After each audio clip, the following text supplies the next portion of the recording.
আপনি বীর পুরুষ, আপনার বিবিকে মোবাইল কিনে কেন দিলেন? এখন যদি আমি এই ওয়াজ করি, এলাকার মহিলা বলবে কোথাকার আদিম যুগের হুজুর টেনে নিয়ে এসেছেন। আমার ভাইরা, গতকাল একটা ছেলে আমাকে ফোন করেছে, মুফতি সাহেব আমার বিবি গুহাটি পালে গেছে। আমি বললাম কেন গেল? হুজুর মোবাইল কিনে চাই, মোবাইল কিনে না দেই দেখি বিবি আমাকে অভিমান বলছে, আমাকে তালাক দাও। যদি ফোন কিনে না দাও, অ্যান্ড্রয়েড মোবাইল, আমাকে তালাক দাও। আমি মোবাইল কিনে দিলাম। হুজুর 2-3 মাস না হওয়ার পরে বিবি আমার 2টা বাচ্চা ছেড়ে গুহাটি চলে গেল পালিয়ে। 3 মাস হলো বিবির কোনো খবর নাই। জোরে কোন ঠিক কিনা? আছে না নাই? আছে না নাই ভাই? এই জন্যে 1 নম্বর ওই মহিলা দেখবেন দিনদার, যেই মেয়েটা এই জামানায় ফেসবুক ইউজ করে না, হোয়াটসঅ্যাপ ইউজ করে না, ইনস্টাগ্রাম, যে মহিলা ইউজ করে না, মনে রাখবেন ওইটাই আল্লাহর ওলি। সুবহানাল্লাহ। কার কার বউ মোবাইল ইউজ করে না একটু হাত তোলেন। এ হাত ওঠে না, এ বুড়ে মানুষগুলো হাত তোলে না কেন? আমি তো দেখতেই পাচ্ছি না সোনা চাঁদদেরকে। হাত নামান, আল্লাহ কবুল করুক। অনেক মা বোন বলবে, হুজুর কেমন কথা বলতেছেন, থলবরি বেঁচে যাবে। এলাকার মহিলারা বলবে, ওই হুজুর যদি আসে কিয়ামত পর্যন্ত আমরা মাদ্রাসায় জানা দেব না। যেরকম ঠিক কিনা? আমার ভাইরা, আমার কলিজার টুকরা বোনেরা, খারাপ পাবেন না। এই মোবাইল চলা নিয়ে মুসলমানের মেয়েরা টিকটক করতেছে, ছোট ছোট পোশাক পরে টিকটক করতেছে। মা একটা খালি চিন্তা করেন, আপনি মোবাইলে একটা নোংরা ছবি দিয়েছেন, আপনি ফেসবুকের মধ্যে একটা ভিডিও দিয়েছেন, বেপর্দা হয়ে মানুষের জানের তো কোনো ঠিকানা নাই, যখন তখন মৌত আসতে পারে, ঠিক কিনা? আপনি যদি মারা যান, আপনি দুনিয়া থেকে চলে যাবেন, কিন্তু ওই মোবাইলে ইন্টারনেটে আপনার ভিডিওটা থাকবে। কিয়ামত পর্যন্ত যত মানুষ দেখবে আর চোখের গুনাহ করবে, আপনি কবর থেকে থেকে ওই গুনাহগুলো ভোগ করবেন। ধরে গান ঠিক কিনা? আমার বন্ধুগণ, আমার পরিবার টুকরা মা বোনেরা, 1 নম্বর কোয়ালিফিকেশন হচ্ছে স্বামী ছাড়া অন্য কারোর সঙ্গে কথা বলা যাবে না। কিন্তু হ্যাঁ, স্বামী একটা মোবাইল কিনে দিয়েছে। বিবির আমি দিল্লিতে থাকি, আমি বাইরে যাই, বাচ্চাগুলো বাড়িতে থাকে, এই বাচ্চাগুলোকে ফোন কল করার জন্য একটা মোবাইল কিনে দিয়েছে বিবিকে। এটা ঠিক আছে। মোবাইল যদি ভালো জায়গায় ইউজ করেন, গজল শোনে অথবা কেরাত শোনে, ওলামাদের মুখের বয়ান যদি শোনে, তাহলে ঠিক আছে। কিন্তু তাছাড়া এরকম করে মোবাইলের মধ্যে ফাহিশ কথা বলা অন্য পুরুষের সঙ্গে একদম হারাম। যদি কোন ঠিক কিনা? তাহলে 1 নম্বর কোয়ালিফিকেশন হয়ে গেল। 2 নম্বর কোয়ালিফিকেশন হচ্ছে স্বামীর পারমিশন ছাড়া অন্য কাউকে বাড়িতে আসতে দেওয়া যাবে না। সুবহানাল্লাহ। কোন স্বামী বাড়িতে নাই, কোথাও চলে গিয়েছে, এখন আপনার বাড়িতে অন্য মামাতো ভাই, চাচাতো ভাই, খালাতো ভাই যে কেউ আসতেছে, আপনার স্বামী বাড়িতে নেই, কেউ নেই, কিন্তু আপনাকে বাড়িতে আসার দেওয়া যাবে না। ধরে কোন ঠিক কিনা? 3 নম্বর, ওই মেয়েটা জান্নাতে যাবে, ওই বোনটা জান্নাতে যাবে, ওই মাটা জান্নাতে যাবে যেই মেয়েটা, যেই মহিলাটা স্বামীর পারমিশন ছাড়া বাড়ির বাইরে বের হয় না। জোরে বলুন সুবহানাল্লাহ।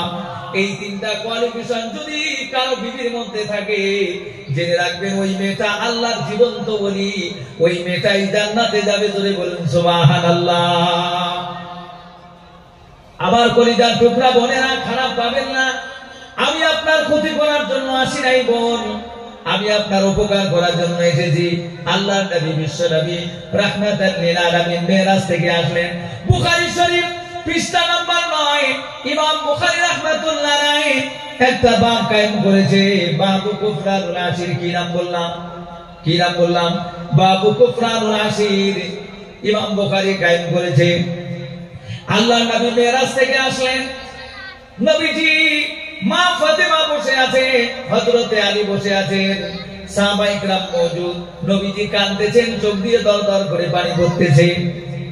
সাহাবী জিজ্ঞাসা করলেন, ইয়া রাসূলুল্লাহ, ইয়া হাবিবাল্লাহ, আপনি কান্না কেন করতেছেন হুজুর? বলছে সাহাবীরা, আমি আল্লাহ পাক আমাকে জান্নাত দেখাইলো, জাহান্নাম দেখাইলো, কিন্তু আমি দেখি জাহান্নামের মধ্যে আমার উম্মতের মেয়েরা বেশি জাহান্নামে, মেয়েরা জাহান্নামে বেশি। সাহাবীরা বলেন, ইয়া রাসূলুল্লাহ, ইয়া হাবিবাল্লাহ, মেয়েরা জাহান্নামে বেশি কি বেশি কেন, তার কারণটা কি? আল্লাহ নবী বললেন, সাহাবীরা, মেয়েরা জাহান্নামে এই জন্য বেশি, তারা কুফরি করে। সাহাবীরা বলেন, বিল্লাহ, হে আল্লাহর রাসূল তারা আল্লাহকে অস্বীকার করে নাকি? নবীজি বললেন না, তারা আল্লাহকে অস্বীকার করে না, তারা স্বামীর দেওয়া অবদানকে অস্বীকার করে। স্বামী যদি সারা জীবন ভালো করে, হঠাৎ যদি একদিন কোনো ত্রুটি করে, সঙ্গে সঙ্গে বলে দেয় যে আপনার কাছ থেকে তো কোনো ভালোই পাই নাই, ধরে কোন কথা ঠিক না বেঠিক? প্রমাণ করে দেখবেন। আপনার বিবিকে আপনি ভালো খেতে দেন, ভালো করতে দেন, ভালো জামা কাপড় এনে দেন, কিন্তু একদিন যদি আপনি যদি কোনো ত্রুটি করলেন, আপনার 14 গোষ্ঠী উদ্ধার করবে, ধরে কোন ঠিক কিনা? একজন মানুষ বিবির সঙ্গে কথা কাটাকাটি হয়ে আওয়াউই বন্ধ হয়ে গেছে, আপনার দিকে মানে কি বলে আমি জানি না, স্বামী স্ত্রী আওয়াউই বন্ধ নাই, মোটামুটি মাসখানেক আওয়াউই নাই। এই ঠান্ডার দিন সেদিন এক জায়গায় গেলাম, বললাম ভাই তোর বউকে কত 1 গ্লাস পানি আনো। হুজুর দুঃখের বিষয়, আমার বউ আমার সঙ্গে 2 বছর থেকে আও করে না, তো দেখি ছোট বাচ্চা কোলের মধ্যে। আমি বললাম আচ্ছা ভাই 2 বছর থেকে আওয়ামি নাই, কিন্তু খাওয়াতে 1 বছরই। ভাই হুজুর এগুলো আদালত হয়েছে, আল্লাহ মাহবুব জানে। দেখছেন অবস্থা? অনেক মেয়ে মানুষ আছে স্বামীর সঙ্গে আও করে না, ঝগড়া লাগলেই পরে স্বামীকে বলে আমি তো আগে তোমার সঙ্গে কথা বলবো না, আগে তুমি বলবে তারপরে আমি বলবো। কি ভাই আছে না নাই এমন? যারা যারা বিয়া করেছে তারা জানে, যারা বিয়া করে নাই তারা এই মজা জানবে না। আল্লাহ নবী বলে, আমার কলিজার টুকরা বোনেরা ভালো করে শুনবেন আমার কথা। মিশকাত শরীফের হাদিস এসেছে, আল্লাহ নবী বলেছেন গভীর রাত্রি বেলায় যদি কোন স্বামী যদি তার স্ত্রীকে যদি ডাক দেয়, সকিনা, আয়েশা, রুকাইয়া, শোনো আমার মাথাটা ব্যথা করতেছে, অথবা নিজের কোন জায়েজ কাজের জন্য ডাকতেছে, বিবিকে ডাক দিয়েছে, কিন্তু বিবি স্বামীর ডাকে সাড়া না দিয়ে অন্যদিকে মুখ করে ঘুরে ঘুমিয়েছে, পাশের মধ্যে ঘুমিয়েছে। আল্লাহর নবী বলেছে মানুষেরা শুনে রেখে দাও, তোমরা যখন বিবি আর স্ত্রী যখন ঘুমাবে, দুইজনে এক বালিশের মধ্যে মাথা দিয়ে ঘুমাবে। সুবহানাল্লাহ। আমার ভাইরা 3টা জায়গায় ফাঁকা রাখতে নিষেধ করেছেন। কয়টা? কয়টা জায়গা? 3টা জায়গায় ফাঁকা রাখতে আল্লাহর নবী নিষেধ করেছেন। 1 নাম্বার হচ্ছে কোরআনের মাহফিল, যেটা আপনারা করে রেখেছেন। এই যে মাঝখানে এত ফাঁকা, মনে হয় যেখানে ফুটবল খেলা যাবে, ধরে কোন ঠিক কিনা? এত ফাঁকা আপনারা কেন করেছেন? 2 নাম্বার হচ্ছে মসজিদের মধ্যে নামাজ পড়তে গিয়েছেন, মাঝখানে ফাঁকা রাখা যাবে না। 3 নাম্বার হচ্ছে স্বামী স্ত্রী এক জায়গায় ঘুমিয়েছে, মাঝখানে ফাঁকা রাখা যাবে না। যদি ফাঁকা রাখে, মাঝখানে শয়তান ঢুকে দুইজনের মধ্যে একদম খলাল ডালবে, ওয়াসওয়াসা ডালবে, ধরে কোন ঠিক কিনা? জোরে বল। আল্লাহর নবী বলেছেন যদি কোন স্বামী তার স্ত্রীকে যদি ডাক দেয় গভীর রাত্রি বেলায়, বিবিরে তুমি আমার কাছে আসো, একটু ডাক দেয়, বিবি যদি না আসে, মুখ ঘুরিয়ে যদি থাকে, আল্লাহর নবী বলেছেন সারাটা রাত ওই মেয়েটার উপর আল্লাহর লানত আর ফেরেশতার লানত, পৃথিবীর সমস্ত মানুষের লানত ওই মহিলার উপর। জোরে বল নাউযুবিল্লাহ। আমার কলিজার টুকরা ভাইরা, কলিজার টুকরা মায়েরা, যারা এত কষ্ট করে মেহনত করে মায়েরা কোরআনের মাহফিলে এসেছেন, আপনাদের কথা পড়ে বলতেছি মা, যেহেতু আপনারা বলবেন হুজুর তো আমাদের কথা কিছুই কয় না, এই জন্য আপনাদের কথা বললাম। তাহলে আপনারা বলেন তো দেখি, মা বোনদের দিনদার হওয়া লাগবে কিনা? জোরে বল। মা বোনরা দিনদার হওয়া লাগবে কিনা? মা বোনরা যদি দিনদার যদি বানাতে চান, তাহলে এই বানাত মাদ্রাসা দরকার আছে না নাই? জোরে বল, আছে না নাই? এই যে বানাত মাদ্রাসা, এই মাদ্রাসা এমন একটা এই যুগে, এই বর্তমানকার জামানায় ইহুদি নাসরা মুশরিকরা একটা চাল করেছে। কি চাল? যে তারা মুসলমানের বউ বেটিদেরকে রাস্তায় বের করবে, করার পর তাদেরকে ইহুদি নাসরা মুশরিকদের আদর্শ দেখিয়ে তাদের ঢঙে তাদেরকে চলাবে। কি ভাই হয় না? না হয়। আগে আমরা দেখেছি সুদের ব্যবসা করেছে পুরুষেরা, আর এখন দেখছি আমার মুসলমান মা বোনেরা সুদের ব্যবসা করতেছে। কি ভাই হয় না? না কি ভাই করতেছি কিনা? কি ভাই খারাপ বললাম নাকি? তার মানে কি আমাদের মায়েদের কাছে এলেম নেই, কোরআন হাদিসের জ্ঞান নেই। এই মায়েদের কাছে যদি জানতো যে সুদ খাওয়া কত বড় গুনাহ, এই মায়েরা যদি জানতো বেপর্দা হয়ে রাস্তায় ঘোরানোটা কি কি বড় গুনাহ, তাহলে আমার স্ত্রী আপনার স্ত্রী রাস্তায় বের হতো না, সুদের কারবার করতো না। ধরে কোন ঠিক কিনা? আমার ভাইরা, আমার বন্ধুগণ, আমি আপনাদেরকে বলতেছিলাম সর্বপ্রথম কথাটা, এই কোরআনের মাহফিলে আপনারা এসে খুশি না বেজার? জোরে কোন। এই জন্য সবাই বলেন আলহামদুলিল্লাহ। হ্যালো, আপনি যদি আলহামদুলিল্লাহ বলেন, একটা বাইকের চাবি হারিয়ে গেছে, বাইকের চাবিটা যদি কেউ পেয়ে থাকেন স্টেশনে জমা দিয়ে যাবেন। বয়ান বন্ধ করিয়া এলান।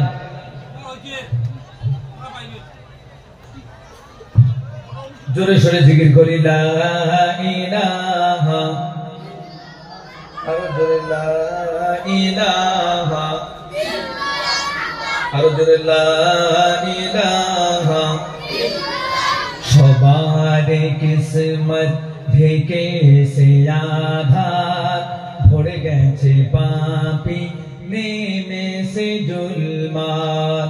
কোরআন হাদিস সব সেরেছি আমরা, কি করে পাবো খোদার রহমত?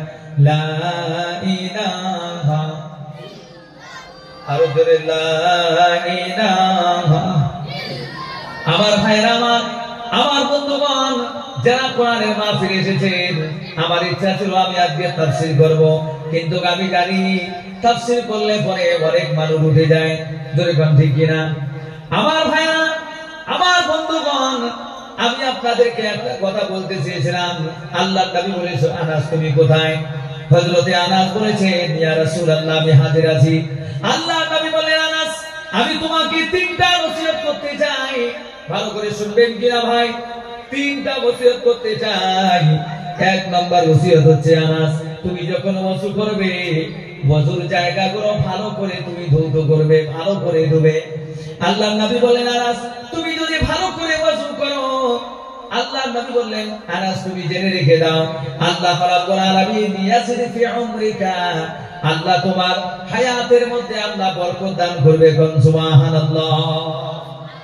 এক নাম্বার। দুই নাম্বার নসিহত করেছিল, আনাস তুমি বেশি বেশি করে মানুষকে সালাম দিবে।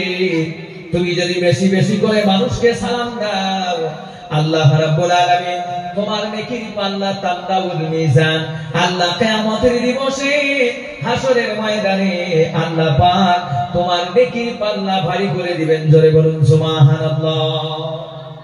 তিন নাম্বার নসিহত যেটা করেছে, যার জন্য গোটা হাদিসটা বললাম, তিন নাম্বার নসিহত যেটা করেছে, ভাইরা আমার কলিজার টুকরা বোনেরা লক্ষ্য করে শুনবেন ভাইরা। তিন নাম্বার নসিহতটা করেছিল, আল্লাহ নবী বলেছিল, ওয়ানাস তুমি বেশি বেশি করে কালামে পাক তেলাওয়াত করবে, কোরআন শরীফ বেশি বেশি করে পড়বে। হযরতে আনাসকে বলছে, আনাস রে বেশি বেশি করে যদি কোরআন তেলাওয়াত করো, আমি নবী কথা দিলাম জান্নাতের মধ্যে তুমি নবী আর আমি এমন ভাবে থাকবো যেমন করে দুইটা রগুল শাহাদাতের রগুল আর মাঝখানের রগুল একসঙ্গে থাকে। ধরে বলুন সুবহানাল্লাহ। ইনশাআল্লাহ আমরা সবাই মিলে কোরআন পড়বো তো ইনশাআল্লাহ। কারা কারা বলবেন হাত তোলে, তাকবীর লাগাই, নারে তাকবীর। আমার ভাইরা, আমার বন্ধুগণ, আমার কলিজার টুকরা বোনেরা, আপনার কথা আমাকে বেশি করে বলতে মন চায়, যেহেতু এটা বানাত মাদ্রাসার সভা। আল্লাহ নবীর সাহাবী হযরতে আব্দুল্লাহ ইবনে মাসউদ রাদিয়াল্লাহু তাআলা তিনি অসুস্থ হয়ে পড়ে গেলেন, বিশাল বড় অসুস্থ, মারজুল মউতে পড়ে গেলেন। হযরতে খলিফাতুল মুসলিমিন হযরতে ওমর রাদিয়াল্লাহু তাআলা তিনি দেখতে গেলেন, কিছু সাহাবীকে সঙ্গে নিয়ে গেলেন। যাওয়ার পরে বলছে, ভাই আব্দুল্লাহ কেমন আছো? বলছে, ভাই বেশি একটা ভালো না, মৃত্যুর যন্ত্রণা সহ্য করতে পারছি না। হযরতে ওসমান গনি বললেন, ভাই ও আব্দুল্লাহ বিন মাসউদ, একটা কথা তোমাকে জানাই দিতে চাই, তুমি দুনিয়া থেকে চিরবিদায় নিয়ে দুনিয়া থেকে চলে যাবে। তোমার 5টা মেয়ে আছে, আমি চাই না তুমি মারা যাওয়ার পর তোমার মেয়েরা কি করে খাবে, তোমার মেয়েরা কষ্টের মধ্যে যেন পড়ে না। অনেক মহিলা বলে, হুজুর বাড়িতে অনেক টাকা পয়সা রোজগার করে আমার স্বামী, কিন্তু বাড়িতে রোজগারের মধ্যে বরকত নাই, অসুখ বিসুখ লেগেই থাকে। টাকা রোজগার করে স্বামী, অথচ টাকার মধ্যে বরকত নাই, রোগ ব্যাধি নিয়ে মুক্তালা হয়ে আছি, রুজিতে অভাব, দোকানে বেচা কিনা নাই। আমি আজকে একটা আমল দিয়ে যেতে চাই, এই এলাকার নারী পুরুষকে একটা আমি আমল দিয়ে যাব আজকে। এই আমলটা যদি কোনো মা, কোনো বোন, কোনো ভাই যদি করে, রোজানা রাত্রিবেলা ইশারের নামাজের পরে কথা দিয়ে গেলাম, আল্লাহ রহমতে তার জীবনে বাড়িতে টাকা পয়সার কোনোদিনও অভাব হবে না। জোরে বলুন সুবহানাল্লাহ। বলবো বলবো ভাই, বলবো। আমার ভাইরা, আমার বোনেরা, আমার কলিজার টুকরা বোনেরা, ভালো করে শুনবেন মা। আল্লাহর নবীর সাহাবী হযরতে আব্দুল্লাহ বিন মাসউদ বলেছে, ভাই ওসমান, তোমাকে আমি বিশাল বুদ্ধিমান মনে করেছিলাম, বিশাল বুদ্ধিজীবী মনে করেছিলাম, এখন দেখি তোমার মাথায় কিছু নেই। এমন ওসমান গনি যাকে দেখে আল্লাহ পর্যন্ত শরম খায়, নবী শরম খায়। আল্লাহর নবী যার কথা বলেছিলেন ওয়া কামিলুল হায়াই ওয়া উসমান, আল্লাহর নবী বলেছেন আমার পৃথিবীর মধ্যে দুইজন সাহাবী নরক। সুবহানাল্লাহ। কোন? আমার ভাইরা, আমার বন্ধুগণ, হযরতে আব্দুল্লাহ বিন মাসউদ বলেছে, ভাই আমি মনে করেছিলাম তোমার মাথায় বুদ্ধি আছে, এখন দেখি তোমার মাথায় কিছু নাই। কেন? বলছে, ভাই আমি মারা যাব, আমার মেয়েরা কি করে খাবে সেই চিন্তা তুমি করতেছো, আমি করি না। তার কারণ আল্লাহর নবী মুখে শুনেছি, আল্লাহর নবী বলেছেন কেউ যদি রোজানা রাত্রিবেলায় সূরা ওয়াকিয়া যদি তেলাওয়াত করে, জোরে বলুন কোন সূরা? জোরে বলুন কোন সূরা? সূরা ওয়াকিয়া যদি তেলাওয়াত করে, আল্লাহ রাব্বুল আলামিন তার ঘরে জীবনে কোনোদিনও অভাব দেয় না। আর আমার মেয়েরা মাশাআল্লাহ রোজানা রাত্রিবেলায় সূরা ওয়াকিয়া তেলাওয়াত করে, জোরে বলুন সুবহানাল্লাহ। আরেকটা আমল দিয়ে যাব আজকে, আরেকটা আমল দিয়ে যাব, ভালো করে শুনবেন। কোরআন শরীফের মধ্যে একটা সূরা আছে, যেই সূরার নাম হচ্ছে সূরা মুলক। কি নাম বললাম? 29 পারা। আমার সঙ্গে সবাই বলেন, তাবারাকাল্লাযী বিয়াদিহিল মুলকু ওয়া হুয়া আলা কুল্লি শাইইন কাদির। জোরে বলুন আল্লাহু আকবার। আমার ভাইরা, কোরআন পড়তে ভালো লাগে না ভয় লাগে? কথা কয় না। কোরআন শুনতে এত ভালো লাগে। এই কোরআন পৃথিবীর মধ্যে এসেছে মুসলমানদের হেদায়েতের জন্য নয়, গোটা পৃথিবীর সমস্ত মানুষের হেদায়েতের জন্য আল্লাহ পাক কোরআন নাযিল করেছে। কোন ঠিক কিনা? এই কোরআন যদি নাযিল না হতো, মানুষেরা নিজের মাকে বিয়া করতো, বোনকে বিয়া করতো, কোরআন এসে মাকে বিয়া করা হারাম করেছে। তোরে কোন ঠিক কিনা? আমার ভাইরা, ভালো করে একটা কথা মনে রাখবেন, এই কোরআনের রহমতে, কোরআনের বরকতে বিশাল বিশাল বড় বড় মানুষগুলো কলেমা পড়ে মুসলমান হয়েছে। কোন সুবহানাল্লাহ। এই পৃথিবীর মধ্যে একটা জায়গা আছে, যেই জায়গার নাম হচ্ছে জাপান। কি নাম বললাম ভাই আমার? এই জাপানের মধ্যে 2010 সালে মুসলমানের জনসংখ্যা ছিল 1,10,00,000। আমার ভাইরা, বর্তমান 2021 সালের গণনা, এখন মুসলমান দাঁড়িয়ে রয়েছে 2,30,00,000। কোন সুবহানাল্লাহ। শুধু তাই নয়, ওই জাপানের একটা দুইটা মানুষ নয়, 50,000 মানুষ কলেমা পড়ে মুসলমান হয়েছে। তারা জানে, মুসলমানের আদর্শ দেখে, মুসলমানের ব্যবহার দেখে তারা ইসলাম কবুল করেছে। কোন সুবহানাল্লাহ। আজকে মসজিদে আযান দেয়, আজকে মুসলমানেরা মসজিদের দিকে না যায়, বাজারের দিকে যায়। কেমন আছে না নাই? কোন আপনাদের দিকে আছে? মসজিদগুলো বিরান করে দিয়েছে, সেদিকে তো আমি বলবো না, অনেক দিকে বললে পরে সারা রাত চলে যাবে। আমার বন্ধুগণ, আমার পরিবার টুকরা ভাইরা, এই গোটা পৃথিবীর মধ্যে যাদের জনসংখ্যা তারা হচ্ছে 230 কোটি। আমরা মুসলমান পৃথিবীর মধ্যে 200 কোটি। জোরে বলুন সুবহানাল্লাহ। তারপরে আমরা মুসলমানের আমার খাই না কি না খাই? গুজরাটের দিকে তাকাবেন, মুসলমানদের উপর লাঞ্ছিত আমরোহা সাম্বালের একটা ঘটনা আপনারা সবাই জানেন। এখন সবার হাতে অ্যান্ড্রয়েড মোবাইল আছে, কেউ জানে না, কেউ আবার আমাকে খারাপ মনে করবেন না যে এখানে এসে মৌলানা কি বলতেছে। সবার হাতে মোবাইল আছে। এই সাম্বালে উত্তরপ্রদেশের মধ্যে মসজিদ শাহিদ জামা মসজিদের মধ্যে, সেখানে নাকি অন্য কিছু ছিল, মন্দির ছিল নাকি, সেটাকে সার্ভে করার জন্য এসেছে। মসজিদে তখন খোদাই শুরু করে দিয়েছে। একটা দুইটা নয়, 5টা মুসলমানের নওজোয়ান শহীদ হয়ে গিয়েছে। আমার ভাইরা, তারা মসজিদকে এত ভালোবাসে, আমাদেরকে গালি দাও, আমার বাপকে গালি দাও, আমার 14 গোষ্ঠীকে গালি দাও, কোনো যায় আসে না। কিন্তু আমার রাসূলকে কিছু বললে মসজিদের দিকে তাকায় দেখলে আমাদের জীবনটা কুরবান করে দিতে পারি। ধরে কোন ঠিক কিনা? আমার ভাইয়েরা, আমার কলিজার টুকরা মুসলমানেরা, যত বড় মুসিবত আসুক না কেন, আল্লাহ পাক বলে দিয়েছে সূরা হামিদ, আল্লাহ পাক বলে দিয়েছে সূরা বাকারায়, আল্লাহু ওয়ালিয়ুল্লাযীনা আমানু ইউখরিজুহুম মিনাজ-যুলুমাতি ইলান-নূর ওয়াল্লাযীনা কাফারু আউলিয়াহুমুত-তাগুত ইউখরিজুনাহুম মিনান-নূরি ইলাজ-যুলুমাত উলাইকা আসহাবুন-নারি হুম ফিহা খালিদুন। আল্লাহু আকবার। আমার বন্ধুগণ, আল্লাহ পাক বলছেন এই পৃথিবীর মধ্যে যত মুমিন আছে সব মুমিন হচ্ছে আল্লাহ পাকের বন্ধু। আমরা আল্লাহর কার বন্ধু? আমরা কার বন্ধু? কোন? আমরা হচ্ছে আল্লাহর বন্ধু। এই কথাটা কি আমরা বললাম না? আল্লাহ নিজেই বলেছে। কে বলেছে বলে? আল্লাহ নিজেই বলেছে পৃথিবীর মুমিনেরা হচ্ছে আমার বন্ধু। আল্লাহ পাক বলে, আল্লাহ সুবহানাহু ওয়া তাআলা আমার বন্ধুদেরকে অন্ধকারের রাস্তা থেকে বের করে নিয়ে, জাহান্নামের রাস্তা থেকে বের করে নিয়ে তাদেরকে হেদায়েতের রাস্তায় জান্নাতের দিকে নিয়ে যাব। জোরে বলুন সুবহানাল্লাহ। যারা নাকি কাফের, যারা আল্লাহকে অস্বীকার করেছে, যারা আল্লাহকে মানে নাই, আল্লাহর দ্বীনকে মানে নাই, আল্লাহর দ্বীনের সঙ্গে বাগাবাত করেছে, তাদের বন্ধু হচ্ছে শয়তান। ধরে কোন? তার বন্ধুকে কথা কয় না? শয়তান। এখন বলেন তো দেখি, শয়তান যদি কোনো মানুষের বন্ধু হয়, জান্নাত নিয়ে যাবে না জাহান্নাম নিয়ে যাবে?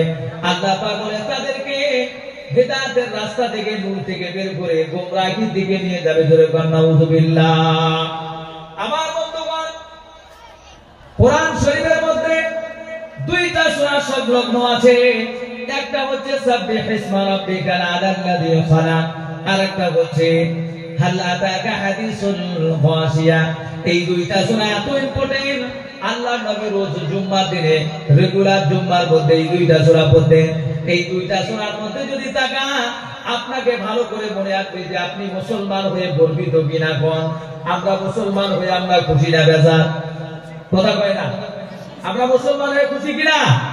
আমাদের উপর হাজারো যদি মুসিবত আসে, স্টিমার ঘোড়ার যদি আমাদের উপর চালিয়ে দেওয়া হয়, আমরা এমন জাতি, নিজের স্ত্রীকে বিয়া করে ঘরের মধ্যে রেখে আমরা আল্লাহর রাস্তায় গিয়ে শাহাদাত বরণ করেছি। কোন কথা ঠিক না বেঠি? আমার ভাইরা, আল্লাহ রাব্বুল আলামিন বোঝাচ্ছেন, হাল আতাকা হাদিসুল গাশিয়া উজুহুন ইয়াওমাইদিন খাশিয়া আমিলাতুন নাসিবাতুন তাসলা নারান হামিয়া। আল্লাহু আকবার। আল্লাহ পাক বলবেন, নবী গো, আপনার কাছে কি খবর এসেছে? কিয়ামতের খবর কি আপনার কাছে এসেছে? আপনি কি জানেন না? হাল্লাতাকা হাদিসুল গাশিয়া উজুহু ইয়াওমাইদিন খাশিয়া। নবী গো, ওই কিয়ামতের দিবসে হাসরের ময়দানে যারা পাপী, যারা আল্লাহকে মানে নাই, আল্লাহকে অস্বীকার করেছে, তাদের চেহারাগুলো লাঞ্ছিত হয়ে, অপমানিত হয়ে তাদের চেহারাগুলো নিচু থাকবে। যদি কোন ঠিক কিনা? আমিলাতুন নাসিবা। পৃথিবীর মধ্যে এমন কতগুলো মানুষ আছে, এই কথাটা বলার জন্য গোটা সূরাটা তাফসীর করে যাচ্ছি। আমিলাতুন নাসিবা, পৃথিবীর মধ্যে এমন কতগুলো আমিল আছে যারা দুনিয়াতে কাজ করে খারাপ, অথচ মনে করে যে আমরা ভালো পথের মধ্যে আছি, কিয়ামতের দিন আমাকে সওয়াব দেওয়া হবে, আমাদেরকে জান্নাত দেওয়া হবে, এই চিন্তা করে আছে। দুর্গণ আছে না নাই? আমিলাতুন নাসিবা মানে দুনিয়াতে কাজ করতেছে পথভ্রষ্ট কাজ, কিন্তু মনে করতেছে যে আমরা ভালো পথে আছি।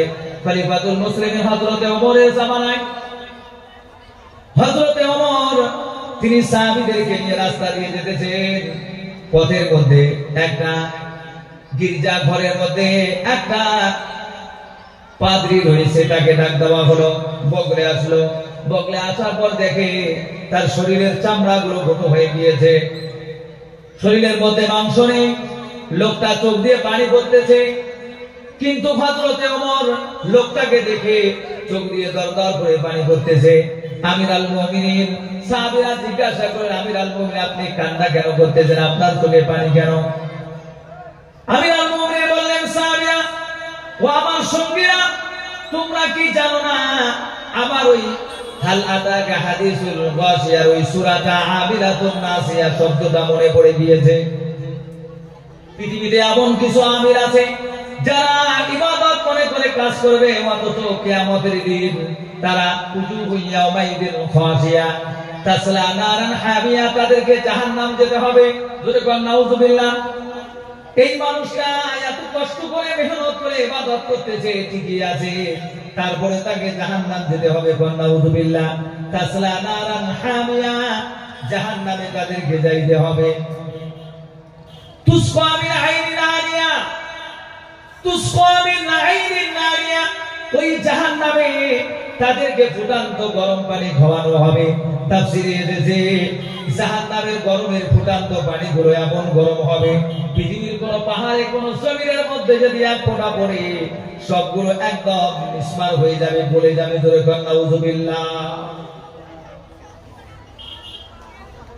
আমার বন্ধুগণ, আপনারা মুসলমান, আমরা মুসলমান ইমানদার। আল্লাহ রাব্বুল আলামিন আমাদেরকে ভালোবেসে মুসলমানের ঘরে জন্ম দিয়েছে, এই জন্য আমরা বড় ভাগ্যবান। আমরা যদি নেক আমল করতে পারি আল্লাহর জান্নাতে চলে যাব। কোন সুবহানাল্লাহ। তুসকা মিন আইনিন আনিয়া লাইসা লাহুম তুআমুন ইল্লা মিন জারি, ওই জাহান্নামীদের জন্য পান করা জারি ছাড়া, জারি বলা হয় আরবের মধ্যে একটা ফল, যেই ফলটা কাঁটাদার হয়, মাটির মধ্যে থাকে, যেটা কোনো জানোয়ার খায় না, মানুষ খায় না। এত বিষাক্ত ফল, এই জারি নামে ফল তাদের খাবার হবে। যখন সেগুলো ভক্ষণ করবে, পেট দিয়ে পায়খানা রাস্তা দিয়ে সব বের হয়ে আসবে। কোন নাউযুবিল্লাহ। তুসকা মিন আইনিন আনিয়া লাইসা লাহুম তুআমুন ইল্লা মিন জারি, লাইসা লাহুম তুআমুন ইল্লা মিন জারি লা ইউসমিনু ওয়া লা ইউগনি মিন জু। আল্লাহ পাক বলেন, এই জাহান্নামীরা যে এই ফলগুলো খাবে, জরে খাবে, এই জারি ফল খাওয়ার পরে ওই জাহান্নামীদের খাওয়ার কারণে তার ভোগ তৃষ্ণা মিটবে না, আর খাওয়ার কোনো গিজাও যোগাবে না, তার মানে মোটাও হবে না। খানা খাইলে পরে মানুষ মোটা হয়, সেখানের মধ্যে লাগে, কিন্তু জাহান্নামীরা যে খানাটা খাবে সেটা দিয়ে পেঁয়াজও মিটবে না, আর তাদের কোন রকমের তাদের ভোগ নিবারণ হবে না। আল্লাহ রাব্বুল আলামিন বলেন, লা তাসমাউ ফিহা লাগিয়া। এর আগের আয়াতে আল্লাহ রাব্বুল আলামিন বলেন, এই জাহান্নামীরা যখন আল্লাহকে ডাক দিবে, আল্লাহ তার ডাকে সাড়া শুনবে না। কতদিন হয়ে যাবে, এরপরে জাহান্নামের একটা ফেরেশতা বলবে, বলো কি বলো, কত বছর পর, হাজার বছর পর বলবে, কি বলো? আল্লাহকে বলবে, আল্লাহ এই যে তোমার বান্দা। আল্লাহ পাক বলবে, যে আমল করেছো তুমি ভুগতে থাকো, দেখার কোনো কারণ নাই। এখন আপনারা বলেন, ভাই আমরা আল্লাহর রাস্তায় চলবো না শয়তানের রাস্তায় চলবো? লা ইউসমিনু ওয়া লা ইউগনি মিন জু উজুহু ইয়াউমাইদিন নাঈমা। ওই দিন এমন কতগুলো চেহারা থাকবে, যারা চেহারাগুলো খিলিত হবে, একদম খুশি খুশি তাদের চেহারাগুলো হবে। কোন সুবহানাল্লাহ। লিসাইহা রাদিয়া, তারা দুনিয়াতে যে কাজ করেছিল আল্লাহর দ্বীনের জন্য, মাদ্রাসা মক্তবের জন্য, আল্লাহর জন্য, কোরআনের জন্য দ্বীনের মেহনত করেছিল, করার পরে তাদের কাজে তারা রাজি থাকবে যে হ্যাঁ, দুনিয়ার জমিনেতে মাদ্রাসা করার জন্য এতগুলো মেহনত করেছি, সময় দিয়েছি, টাকা দিয়েছি, পয়সা দিয়েছি, মেহনত করে আল্লাহর রাস্তায় বের হয়েছি, তাবলীগে গিয়েছি, জামাতে গিয়েছি, মাদ্রাসা পড়াইছি। এই জিনিসগুলো তাদের সেদিন মনে হবে, হায় রে আমরা কোনো খারাপ পথে ছিলাম না, তারা তার কাজের মধ্যে রাজি থাকবে। সুবহানাল্লাহ। কোন আমার ভাইরা, আজকে মাদ্রাসা জলসা,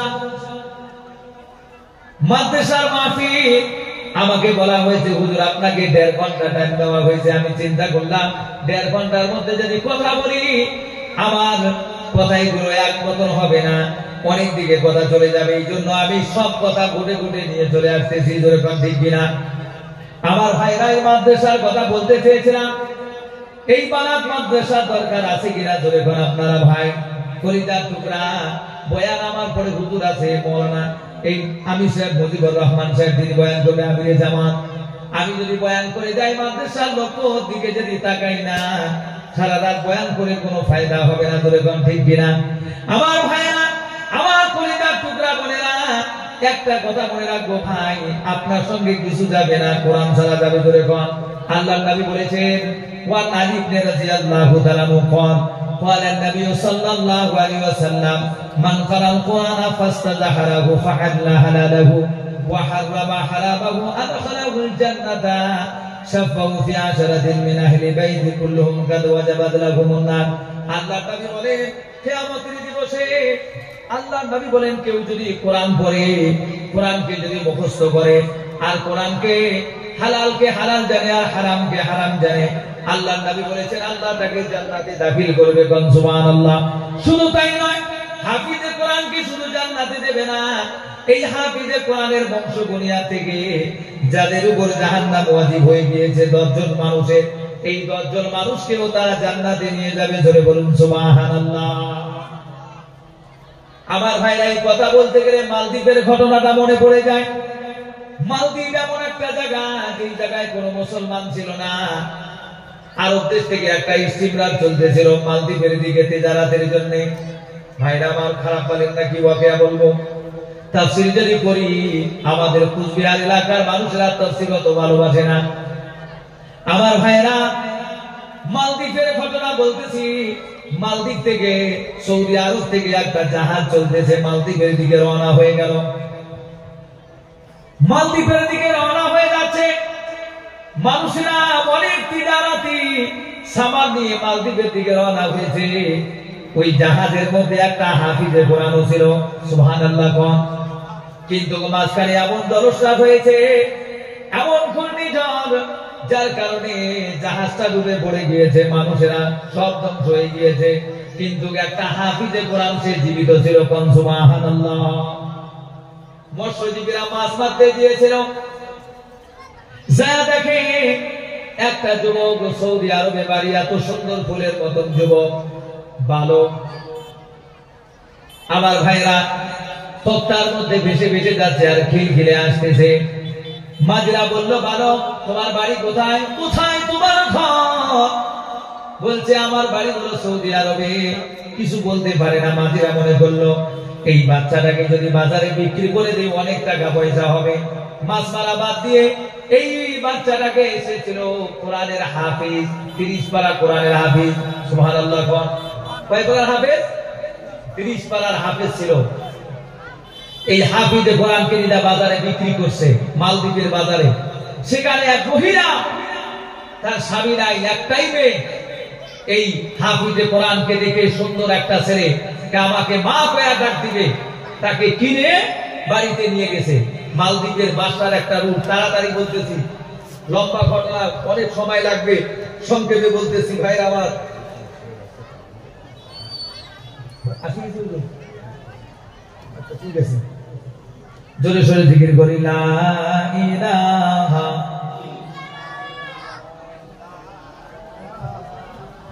জোরে সোরে লা ইলাহা।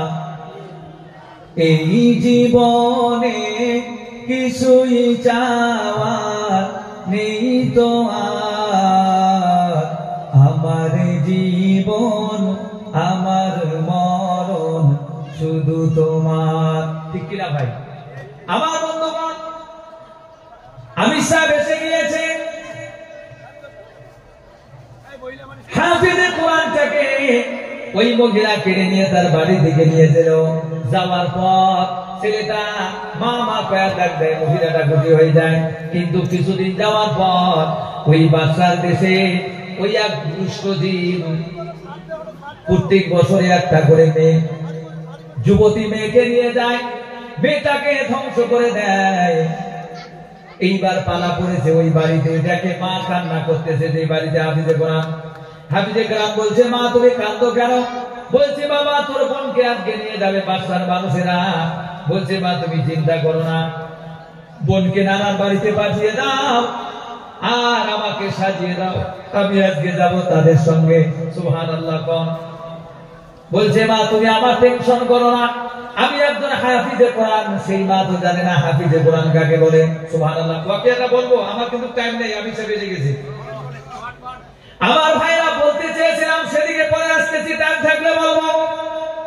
আল্লাহ নবী বলেছেন হাফিজে কোরআন যারা হবে তারা শুধু জান্নাতে যাবে না, তাদেরকে যারা টাকা পয়সা দিয়ে মেহনত করে সময় দিয়ে কাজ দিয়ে টাকা দিয়ে ধন দিয়ে যারা সহযোগিতা করেছে এই হাফিজে কোরআন মেয়েরা আগে জান্নাতে যাবে না। তারা বলবে আল্লাহ ওই আমার এলাকার মানুষদেরকে এনে দাও, তাদেরকে আজকে নিয়ে আমি আজকে জান্নাতের মধ্যে যাব। ধরে বলুন সুবহানাল্লাহ। আমার ভাইরা আপনাদের ভাগ্য কত ভালো। আল্লাহ পাক যখন নারাজ হয়ে যায় কোন এলাকার উপর, যখন গোনা বেশিরভাগ চলে, আল্লাহ পাক বলে ওই এলাকায় গিয়ে গজব নাযিল করে দাও। গজব নিয়ে যখন জিবরাইল আসে, গজব নিয়ে এসে দেখে আল্লাহ ওই মাদ্রাসায় বারাত মাদ্রাসার মেয়ে বাচ্চাগুলো একটা দিনদার মহিলা 70টা আল্লাহর ওলি সঙ্গে ধরলো। মনে আছে কথাটা? মনে আছে? এই মেয়েটা যখন সূরা রহমান পড়ে সবাই বলে আর রহমান আল্লামাল কুরআন খালাকাল ইনসান আল্লামাহুল বায়ান। আল্লাহু আকবার। এই কোরআন যখন পড়তে দেখে আল্লাহকে বলে আল্লাহ কোন গ্রামে পাঠাইছেন, এই গ্রামে তো বাচ্চারা কোরআন পড়তেছে। আল্লাহ বলে ওই গ্রামে আযাব দেওয়া লাগবে না, অন্য কোথাও ছেড়ে দিয়ে চলে আয়। ধরে বলুন সুবহানাল্লাহ। আপনাদের ভাগ্য এত ভালো ভাইরা, আপনাদের ভাগ্য কিসমত এত ভালো, আপনারা ঘুমান আপনাদের বুকে এই বারাত মাদ্রাসা। সুবহানাল্লাহ। কোন এই এলাকায় যত কবর আছে এত ভাগ্যবান। এই এলাকায় যত কবর আছে আপনার বাবা আপনার মা আপনার দাদা দাদি নানা নানি যারা এই কবরে আছে তারা কত ভাগ্যবান। এই মাদ্রাসায় বাচ্চাগুলো কোরআন পড়ে আর সবগুলো আল্লাহ পাক ওই কবরের মধ্যে পৌঁছে দেয়। কোন সুবহানাল্লাহ। আমার ভাইরা আমার একটা কথা মনে রাখবেন, আজকে এই মাহফিলের মধ্যে এই বারাত মাদ্রাসার জন্য আপনারা শ্রম দিয়েছেন, মেহনত দিয়েছেন, সেটা দেখলে টের পাওয়া যায় আপনারা কত ভালোবাসেন। ভাইরা আমার যাদের বাবা মারা গেছে, মা মারা গেছে, কবরের মধ্যে আশা করে বসে আছে, হায় রে আমার আল্লাহর নবী বলেছে মানুষ যখন মারা যায় মানুষের সমস্ত আমল বন্ধ হয়ে যায়। আল্লাহর নবী বলেছে তিনটা দরজা, ইদা মাতাল ইনসান ইনকাতা আমালাহু, মানুষ মরে গেলে মানুষের আমলগুলো বন্ধ হয়ে যায়, শুধুমাত্র তিনটা আমল বাকি থাকে। এক নম্বর, দুনিয়ার জমিনেতে যদি কোন ছেলে সন্তান ছেড়ে যায়, তারা যদি দান করে ওই দানের বিনিময় আল্লাহ পাক ওই জাহান্নামী বাবা মাকে আল্লাহ জান্নাত দিয়ে দেয়। কোন সুবহানাল্লাহ।